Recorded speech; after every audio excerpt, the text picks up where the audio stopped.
지금 캐나다 밴쿠버 국제공항에서 한국인 194명이 떠난 자리로 천장 패널이 통째로 무너졌습니다.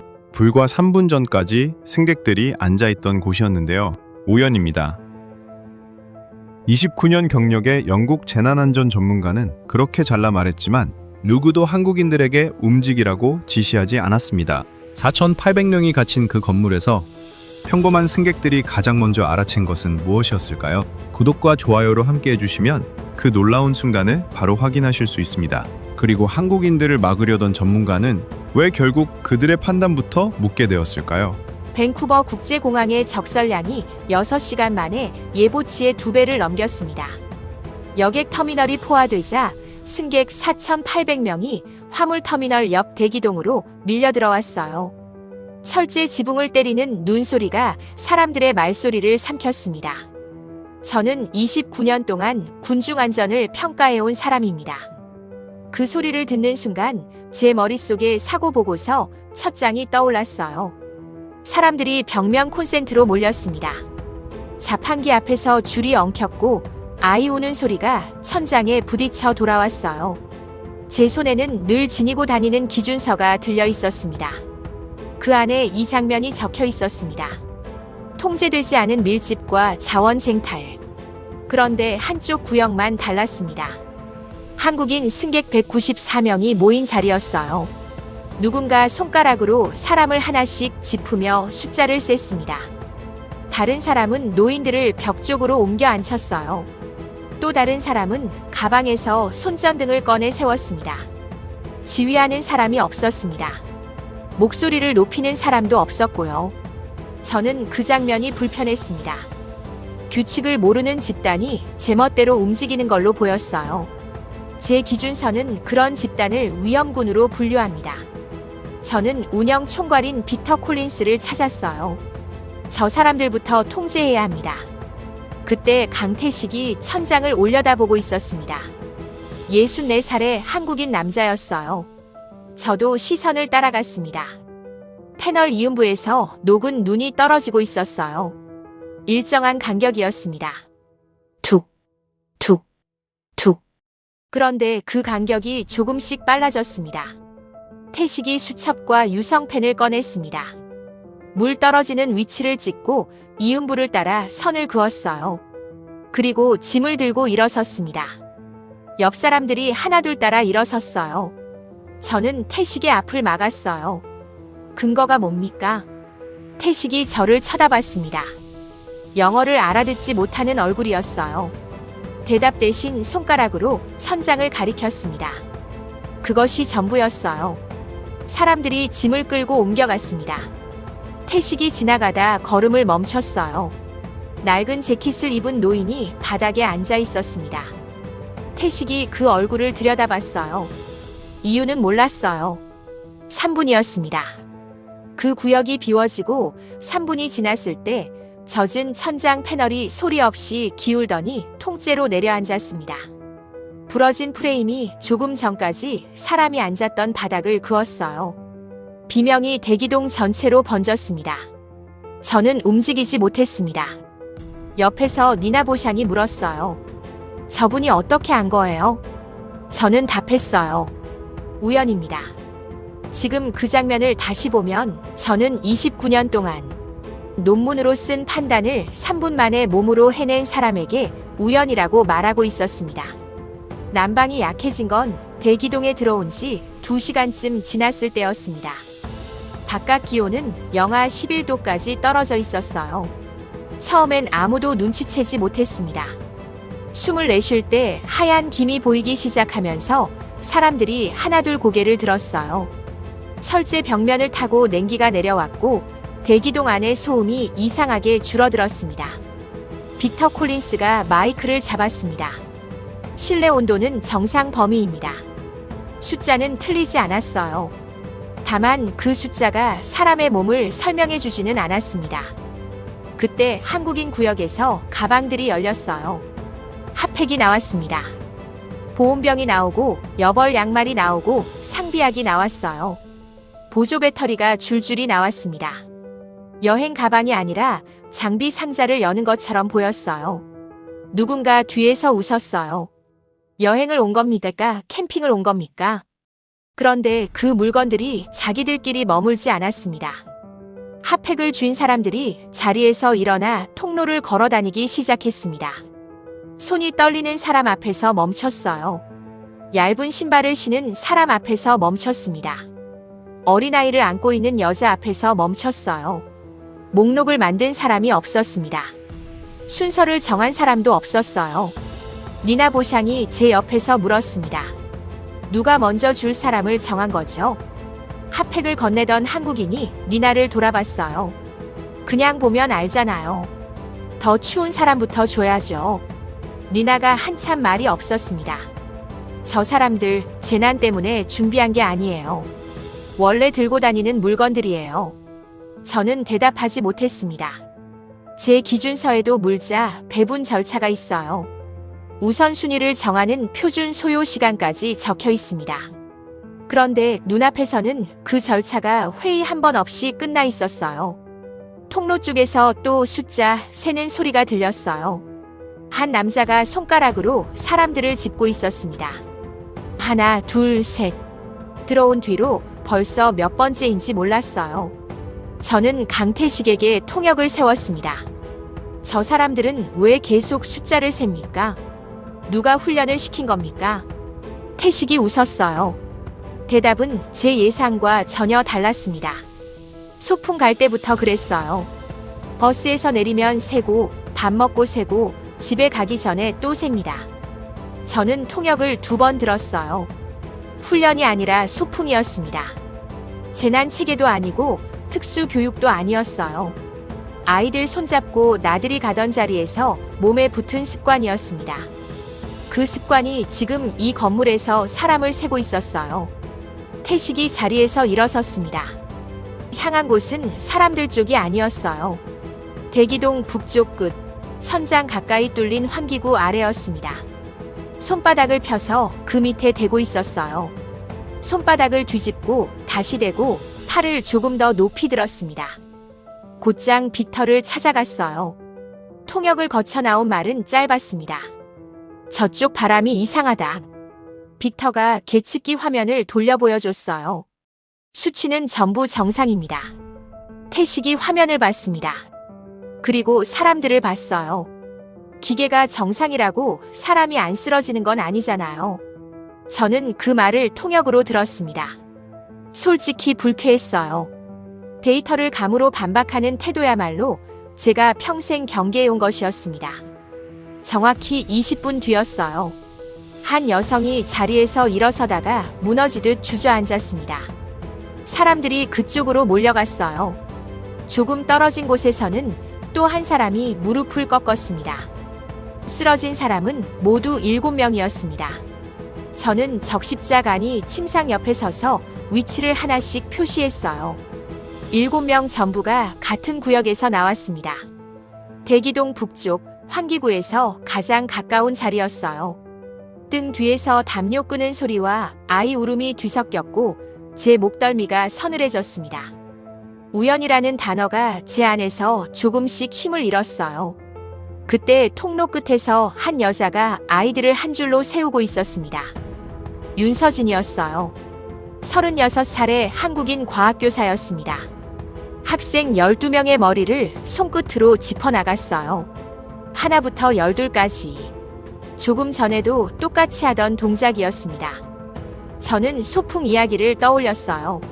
세기를 마친 서진이 유리창으로 다가갔습니다. 손등으로 창을 문질렀어요. 그리고 옆 구역으로 걸어가 그 창도 문질렀습니다. 서진이 저를 불렀어요. 두 창을 번갈아 가리켰습니다. 한쪽은 결로가 두껍게 맺혀 손자국이 그대로 남았어요. 다른 한쪽은 거의 말라 있었습니다. 같은 건물, 같은 시각, 같은 바깥 온도였어요. 공기가 도는 곳과 돌지 않는 곳이 갈라져 있다는 뜻이었습니다. 저는 빅터에게 구역 이동을 요청했어요. 빅터가 고개를 저었습니다. 4,800명을 지금 움직이면 압사 위험이 생깁니다. 반박하기 어려운 논리였어요. 밀집 상태에서의 대규모 이동은 그 자체가 사고 원인입니다. 저는 빅터의 판단에 동의했어요. 그리고 사람들에게 자리를 지키라고 말했습니다. 지금 돌아보면 그 문장이 제가 밴쿠버에서 내뱉은 가장 위험한 말이었어요. 그때 서진이 저를 똑바로 봤습니다. 통역이 반박자 늦게 따라붙었어요. 그럼 사람이 쓰러지는 것도 명령받고 쓰러집니까? 대기동이 조용해졌습니다. 저는 아무 말도 하지 못했어요.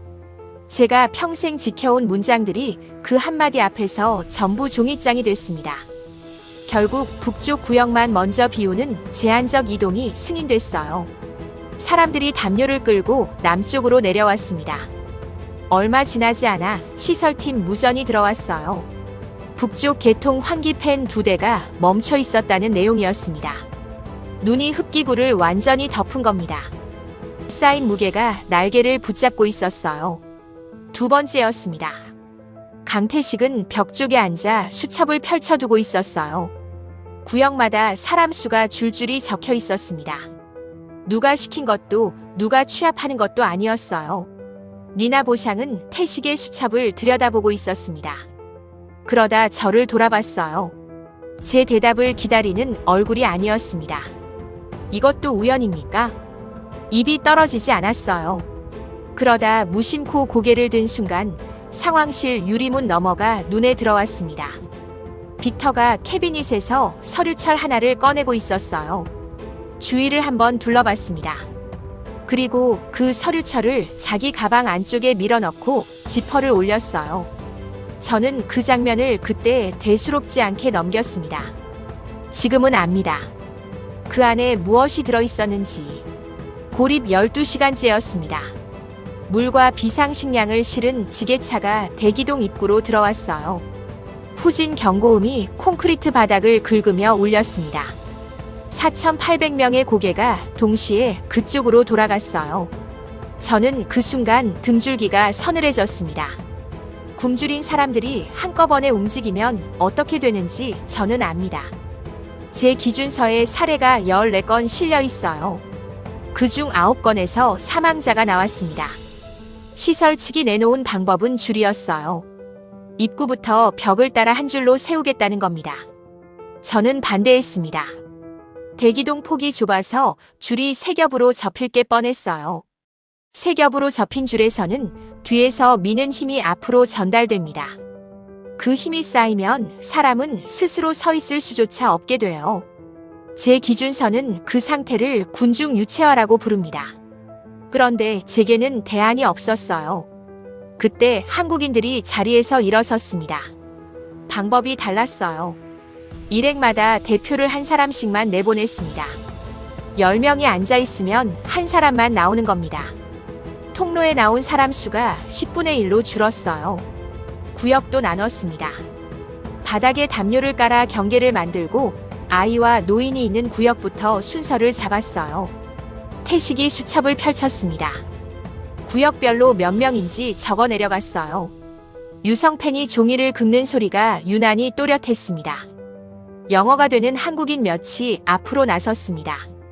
옆 구역 사람들에게 손짓과 짧은 문장으로 설명했어요. 필리핀 단체 관광객이 먼저 따라했습니다. 그 다음은 독일 승객들이었어요. 통로가 열렸습니다. 대표들이 한 사람씩 나와 상자를 받아 돌아갔어요. 남은 사람들은 앉은 자리에서 기다렸습니다. 그 넓은 공간인데 소리가 나지 않았어요. 발소리와 상자 스치는 소리뿐이었어요. 저는 책임자를 찾았습니다. 이만한 체계가 15분 만에 생겼으면 설계한 사람이 있어야 합니다. 저는 한국인 구역을 돌며 물었어요. 누가 이 방식을 정했습니까? 아무도 저를 이해하지 못했습니다. 교사는 아이들 곁에 있었어요. 회사원처럼 보이는 남자는 통역을 했습니다. 누군가는 통로 끝에서 사람이 지나갈 폭을 쟀어요. 태식은 여전히 수첩이었습니다. 니나 보샹이 그 광경을 한참 보다가 말했어요. 각자 할 수 있는 걸 하는 것 같은데요. 저는 그 말을 받아 적을 수 없었습니다. 제 기준서에는 지위 계통 없는 조직화라는 항목이 없어요. 그런 건 존재할 수 없는 것으로 되어 있습니다. 배급이 끝났습니다. 사고는 없었어요. 넘어진 사람도 다툰 사람도 없었습니다. 40분 뒤 상황실에서 지시가 내려왔어요. 한국인 구역의 배급 방식을 다른 구역에도 적용하라. 무전은 대기동 스피커로도 나갔습니다. 같은 내용이 2번 반복됐어요. 사람들이 고개를 들었고 시선이 한국인 구역 쪽으로 몰렸습니다. 저는 그 무전을 다시 틀어달라고 했습니다. 몇 시간 전만 해도 제가 통제 대상으로 지목한 사람들이었어요. 그 사람들의 방식이 이제 공식 절차가 됐습니다. 빅터 콜린스가 상황실 문을 밀고 들어왔어요. 무허가 행위입니다. 사고가 나면 책임 소재가 불분명해집니다. 말은 맞았습니다. 그런데 저는 빅터의 눈을 봤어요. 사고를 걱정하는 눈이 아니었습니다. 책임 소재라는 단어를 그렇게 자주 쓰는 사람은 대개 이미 감추고 있는 책임이 있습니다. 밖에서 눈이 다시 굵어졌어요. 고립 19시간째 대기동 안에서 같은 질문이 끝없이 되돌아왔습니다. 언제 나갑니까? 비행기는 뜹니까? 아이약은 어디서 받습니까? 안내방송은 영어와 프랑스어로만 나갔고 그 두 언어를 못 알아듣는 승객이 절반 가까이였어요. 불안이 소리가 아니라 웅성거림으로 바닥에 깔렸습니다. 저는 그 웅성거림이 무엇으로 변하는지 압니다. 정보가 끊긴 군중은 소문을 만들고 소문은 방향을 만들고 방향이 생기면 사람이 한쪽으로 몰려요. 실제로 소문이 돌기 시작했습니다. 활주로가 이틀 더 닫힌다는 말, 이 건물이 곧 폐쇄된다는 말. 출처를 물으면 아무도 대지 못했어요. 그런데 그 말들이 구역을 건너다니는 속도는 공식 방송보다 빨랐습니다. 상황실 인원은 11명이었습니다. 이 인원을 감당할 수 있는 숫자가 아니었어요. 그때 한국인 승객 몇이 상황실 앞으로 왔습니다. 윤서진이 맨 앞에 섰어요. 학생들을 인솔하던 그 교사였습니다. 옆에는 전날까지 서로 모르던 한국인들이 서 있었어요. 여행사 직원, 유학생, 출장 온 회사원. 영어가 되는 사람, 일본어가 되는 사람, 중국어가 되는 사람. 안 되는 언어는 휴대전화 번역기를 켰어요. 화면을 상대 얼굴 앞에 들어 보이는 방식이었습니다. 정보가 정리되기 시작했어요. 한 사람이 묻고 다른 사람이 옮겼습니다. 옮긴 말을 또 다른 사람이 자기 언어로 바꿨어요.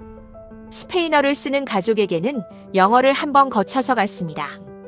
다리를 2개나 건너는데도 말이 흐트러지지 않았어요. 화장실은 어디, 식수는 어디, 의료진은 어느 구역, 충전 가능한 콘센트는 몇 번 기둥. 종이에 적어 벽에 붙였습니다. 글자를 못 읽는 사람을 위해 그림도 그렸어요. 조금 전까지 아무도 시키지 않은 일이었습니다. 저는 그 벽 앞에 한참 서 있었어요. 종이 6장이 전부였습니다. 사람들이 그 앞에서 걸음을 멈추고 자기 언어를 찾고 고개를 끄덕이고 갔어요. 그 순간이 왔습니다. 상황실 직원이 무전기를 든 채 저를 돌아봤습니다. 다음 구역의 배급과 안내를 어떻게 처리할지 묻는 것이었어요. 다음 구역은 어떻게 할까요? 저는 3초쯤 멈춰 있었습니다. 머릿속에서는 절차가 돌아갔어요. 승인권자가 누구인가? 이 결정의 근거를 뭐라고 적을 것인가? 기준서 몇 쪽에 근거가 있는가? 그런데 제 입이 먼저 열렸습니다. 한국인들한테 한번 물어보세요. 말이 먼저 나갔어요. 저는 그 문장을 생각한 적이 없습니다. 검토한 적도 결정한 적도 없었어요. 그런데 입이 먼저 움직였습니다. 상황실이 조용해졌어요. 니나 보샹이 저를 봤습니다. 아무 말도 하지 않았어요. 그 눈빛이 무슨 뜻인지 저는 알았습니다. 제가 방금 그런 말을 했습니까? 니나가 고개를 끄덕였어요. 29년이었습니다. 제가 군중을 통제 대상으로 배운 세월이. 그리고 19시간이었어요. 그 배움이 뒤집히는데 걸린 시간이. 저는 손에 든 기준서를 내려다봤습니다. 그 순간 대기동 전체가 꺼졌습니다. 조명이 나갔어요. 수천 명의 목소리가 동시에 멎었습니다. 어둠이 완전하지는 않았어요. 비상등 몇 개가 통로 끝에서 붉게 남았습니다. 그 빛으로는 사람 얼굴이 보이지 않았어요. 실루엣만 흔들렸습니다. 철제 지붕을 때리는 눈소리가 다시 크게 들렸어요. 그리고 아이 하나가 울기 시작했습니다. 예비 전력이 버틴 시간은 50분이었습니다. 조명 일부가 돌아왔지만 난방은 끝내 살아나지 않았어요. 대기동 온도가 눈에 띄게 떨어지기 시작했습니다. 비상등 아래에서 사람들의 입김이 붉게 번졌어요. 저는 그때 처음으로 이 건물 안에서 사람이 죽을 수도 있다고 생각했습니다. 전면 대피가 결정됐어요. 난방 없이 이 인원을 밤새 둘 수는 없다는 판단이었습니다. 저도 동의했어요. 여기까지는 제 기준서와 어긋난 것이 하나도 없었습니다. 공식 동선은 서쪽 연결 통로였습니다. 여객 터미널까지 이어지는 유일한 실내 경로였어요. 매뉴얼에 그렇게 적혀 있었고 저도 그 매뉴얼을 검토한 사람 중 하나였습니다. 사람들이 짐을 챙기고 줄을 만들기 시작했어요. 그때 강태식이 걸음을 멈췄습니다. 태식이 서쪽 통로 입구 천장을 올려다보고 있었어요. 얼굴에서 표정이 사라졌습니다. 저는 그 얼굴을 3분 낙하 직전에 본 적이 있었어요. 태식이 통로 안쪽으로 두어 걸음 들어갔습니다. 고개를 좌우로 천천히 움직였어요. 무언가를 눈으로 재는 동작이었습니다. 곧 손가락으로 위쪽을 가리켰어요. 통역이 따라붙었습니다. 저 철골 보강제가 아까 봤을 때와 다르게 휘어있다. 위에 쌓인 눈이 미는 방향이 바뀌었다. 저는 고개를 들었습니다. 제 눈에는 아무 차이도 보이지 않았어요. 도장이 벗겨진 철골과 어두운 천장뿐이었습니다. 확실합니까? 태식이 잠깐 말이 없었어요. 100%라고는 못합니다. 저는 태식을 쳐다봤습니다. 확신을 달라고 요구하는 눈이었을 거예요. 그런데 저런 철골을 38 해봤습니다. 아까하고 달라졌습니다. 빅터 콜린스가 사이를 갈랐어요. 매뉴얼상 공식 대피로입니다. 통역 한마디로 4,000명이 넘는 인원의 동선을 바꾸겠다는 겁니까? 목소리가 평소보다 높았습니다. 저는 그 높이를 기억해뒀어요. 사고를 막으려는 사람의 목소리가 아니었습니다. 제 손에는 기준서가 들려 있었습니다. 이 건물에 들어온 뒤로 한 번도 놓은 적이 없는 물건이었어요. 표지가 손바닥 모양으로 눌려 있었습니다. 저는 기준서를 봤어요. 다음으로 태식을 봤습니다. 영어를 한마디도 못하는 사람. 자격증도 논문도 직함도 없는 사람. 100%라고는 못한다고 말한 사람. 제 안에서 29년이 무너지는 소리가 들렸어요. 저는 기준서를 테이블 위에 내려놨습니다. 동선을 바꿉니다. 상황실이 움직였어요. 대피 방향이 남쪽 화물 출입구로 바뀌었습니다. 사람들이 반대편으로 돌아섰어요. 불평이 나왔습니다. 왜 또 바꾸느냐고, 추운데 얼마나 더 걸으라는 거냐고. 저는 대답하지 않았어요. 행렬의 마지막 사람이 서쪽 통로에서 20m쯤 멀어졌을 때였습니다. 소리가 먼저 왔어요. 금속이 찢어지는 소리였습니다. 그 다음에 굉음이 왔어요. 서쪽 연결 통로의 천장이 통째로 주저앉았습니다. 눈덩이와 철골과 유리가 한꺼번에 쏟아졌어요. 먼지가 통로 입구로 밀려 나왔습니다. 가라앉는데 한참이 걸렸어요. 4,800명이 방금 그 아래를 지나갈 뻔했어요. 비명도 나오지 않았습니다. 사람들이 그냥 서 있었어요. 니나 보샹이 태식에게 물었습니다. 목소리가 떨렸어요. 어떻게 하셨어요? 태식이 통역을 듣고 짧게 답했습니다. 오래 봤으니까요. 저는 테이블 위에 두고 온 기준서를 떠올렸어요. 다시 가지러 갈 생각은 들지 않았습니다. 남쪽 출입구에서 인원 확인이 시작됐어요. 구역별로 숫자가 올라왔습니다. 태식이 수첩을 펴고 대조했어요. 한 번에 맞지 않아서 다시 셌습니다. 두 번째도 같은 결과였어요. 한 칸에서 손이 멈췄습니다. 한 사람이 비었습니다. 남쪽 출입구 밖 기온은 영하 16도였습니다. 대기동 안에 남은 빛은 비상등 몇 개뿐이었어요. 태식이 수첩을 펴고 구역별 숫자를 3번 대조했습니다. 3번 다 한 명이 모자랐어요. 제 심장이 아래로 떨어지는 느낌이 들었습니다. 누가 빠졌는지 아무도 몰랐어요. 4,800명이 이미 밖으로 나간 뒤였습니다. 서로 다른 나라 사람들이 뒤섞여 있어서 얼굴로는 확인이 안 됐어요. 명단이라는 게 애초에 없었습니다. 항공사가 다르고 국적이 다른 사람들이 한 건물에 밀려 들어온 것뿐이었어요. 전체 명부를 만든 기관이 하나도 없었습니다. 있는 것은 태식의 수첩뿐이었어요. 다시 들어가야 했습니다. 저는 막을 근거를 찾고 있었습니다. 이 건물은 조금 전에 통로 하나가 이미 무너진 상태였어요. 남은 구조물이 언제까지 버틸지는 아무도 몰랐습니다. 그런데 아무도 제 허락을 기다리지 않았어요. 상황실 손전등은 3개였어요. 그 넓은 건물을 훑기에는 턱없이 부족했습니다. 그때 한국인들의 가방이 다시 열렸어요. 손전등이 나왔습니다. 하나, 둘, 10개가 넘었어요. 첫날 제가 통제선 밖의 변수라고 분류했던 바로 그 물건들이었습니다. 불빛이 어둠 속으로 흩어졌어요. 사람들이 구역을 나눠 맡았습니다. 태식이 수첩을 펴고 누가 어디를 맡았는지 적어 내려갔어요.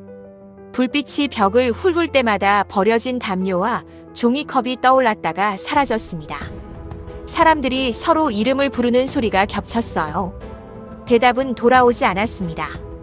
제 입김이 손전등 빗줄기 안에서 하얗게 흩어졌어요. 불빛 하나가 북쪽 벽 앞에서 멈췄습니다. 노인이 담요 더미 옆에 혼자 앉아 있었어요. 낡은 재킷이었습니다. 저는 그 재킷을 어디서 봤는지 곧바로 기억해냈어요. 첫날이었습니다. 태식이 지나가다 걸음을 멈추고 들여다본 그 얼굴이었어요. 월터 도어티. 92살이었습니다. 입술이 회색이었습니다. 말은 또렷했는데 손가락이 제대로 접히지 않았어요. 월터는 계속 괜찮다고 했습니다. 손을 저었어요. 어서들 나가라고 했어요. 저는 그 말을 그대로 통역에 옮겼습니다. 그런데 윤서진이 그냥 지나가지 않았어요. 저희 아버지도 저렇게 말씀하세요. 괜찮다고 하는데요. 어르신들은 걱정할까봐 아파도 괜찮다고 할 때가 있어요. 직접 봐야 합니다. 서진이 무릎을 꿇고 월터의 손을 잡았습니다. 손끝이 하얗게 굳어 있었어요. 목 옆에 손을 대보고 눈을 들여다봤습니다. 그리고 고개를 저었어요. 이미 위험한 상태였습니다. 저체온 초기 증상이 전부 나와 있었어요. 사람들이 움직였습니다. 핫팩이 모였어요. 첫날 여행을 온 겁니까? 캠핑을 온 겁니까? 소리를 들었던 그 물건입니다. 월터의 가슴 위로 하나씩 올라갔어요. 보온병이 왔습니다. 태식이 외투를 벗어 덮었어요. 월터의 손녀가 뒤늦게 달려왔습니다. 클로이 도어티. 26이었어요. 클로이가 할아버지의 재킷 단추를 풀다가 손을 멈췄습니다. 안감에 낡은 표식이 하나 박혀 있었어요. 손바닥만 한 1000조각이었습니다. 실이 삭아서 글자가 반쯤 지워져 있었어요. 클로이가 손전등을 바짝 가져다 댔습니다. 부대 표식이었습니다. 1951년 가평. 월터는 21살에 한국으로 갔던 캐나다 병사였어요. 클로이가 그 표식을 할아버지 눈앞으로 가져갔습니다. 월터가 한참 그것을 봤어요. 그리고 자기를 둘러싼 얼굴들을 천천히 돌아봤습니다. 이 사람들이 한국 사람들이라고. 그때는 우리가 저 사람들을 도우러 갔는데 태식은 영어를 알아듣지 못했어요. 통역이 붙었습니다. 태식이 한참 월터를 봤어요. 그리고 월터의 손을 잡았습니다. 고맙습니다. 왜 당신이 고맙다고 합니까? 그때 와주셨잖아요. 월터가 태식의 손을 마주 잡았습니다. 구조가 완료된 것은 고립 39시간 만이었습니다. 제설차가 길을 뚫고 들어온 시각이 새벽 4시였어요. 사람들이 버스에 오르는 동안 하늘이 아주 조금 밝아졌습니다. 저는 명단을 손에 들고 마지막 숫자를 확인했어요. 사망자는 한 명도 없었습니다. 그 숫자를 보고 저는 한참 서 있었어요. 제 기준서 어디에도 4,800명이 39시간을 이렇게 버텨낸 사례는 없었습니다. 조사가 시작됐어요. 시설팀 담당자가 서류 한 부를 제출했습니다. 폭설 전날 작성된 보고서였어요. 적설량이 일정 수준을 넘으면 서쪽 연결 통로를 폐쇄해야 한다는 내용이었습니다. 빅터 콜린스가 가방에 넣은 서류철이 바로 그것이었어요. 저는 그 장면을 상황실 유리문 너머로 보고도 그냥 넘겼습니다. 그때 붙잡았다면 무너진 통로 아래로 사람을 보낼 뻔한 일도 없었을 거예요. 빅터가 저를 찾아왔습니다. 얼굴이 하얗게 질려 있었어요. 회사를 끝장낼 생각입니까? 다음번 사람들을 살릴 생각입니다.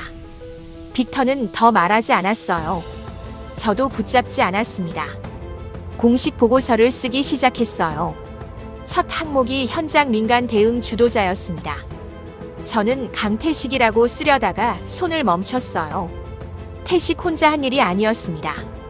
그렇다고 윤서진도 아니었어요. 저는 대기동 폐쇄회로 영상을 처음부터 다시 돌려봤습니다. 손전등을 든 사람이 있었어요. 통역을 한 사람이 있었습니다. 남의 아이를 안고 있던 사람이 있었어요. 핫팩을 건넨 사람이 있었습니다. 노인을 부축한 사람이 있었어요. 그리고 그 사람들 중 절반은 한국인이 아니었습니다. 저는 그제야 무엇을 잘못 보고 있었는지 알았어요.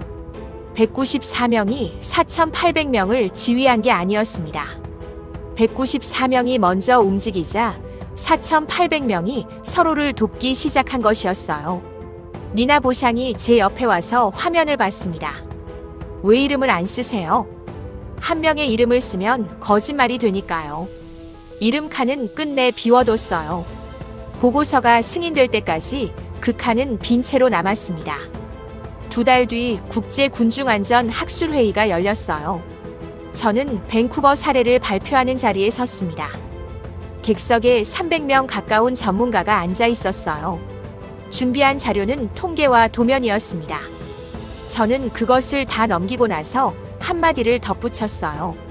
하지만 제가 밴쿠버에서 가장 놀랐던 장면은 따로 있었습니다. 화면에 제 말 2문장이 나란히 떴습니다. 저 사람들부터 통제해야 합니다. 한국인들한테 한번 물어보세요. 객석이 조용해졌습니다. 기침 소리 하나 들리지 않았어요. 제 판단이 바뀌는데 걸린 시간은 몇 시간이었습니다.